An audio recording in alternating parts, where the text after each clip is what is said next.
Thank you sir, thank you so much. And ఇప్పుడు నాగవంశీ గారిని మాట్లాడవలసిందిగా రిక్వెస్ట్ చేస్తున్నాం. అండ్ ఇవాళ ఆయన ఎవరి కోసం వచ్చారో తెలుసా మీకు? జస్ట్ ఊరికే ఊరికే సుప్రియ గారి కోసం వచ్చా. నాకు కూడా తెలియదు, ఊరికే అడుగుతున్నానండి. ఇలాగా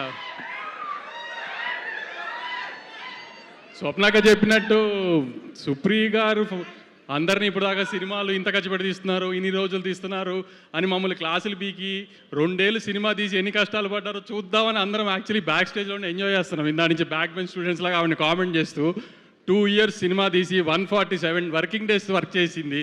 సో మమ్మల్ని ఎవరిని తిట్టే రైట్ లేదని వెనకాల నుంచి ఆవిడని ఎక్కిరిస్తానికి వచ్చాం. యాక్చువల్లీ మేము విష్ చేయడం కంటే ఎక్కువ సుప్రియ గారికి ప్రొడ్యూసర్ కష్టాలు ఏంటో శేష్ గారు చూపించినందుకు నేను చాలా థ్యాంక్స్ శేష్ గారు.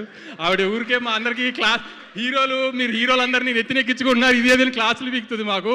మీరు ఒక 2 సంవత్సరాలు ఆవిడ హింస పెట్టినందుకు చాలా థ్యాంక్స్ అండి. ఆవిడకి తెలియాలి కదా హీరోలతో సినిమాలు తీస్తే ఎంత కష్టంగా ఉంటుందో.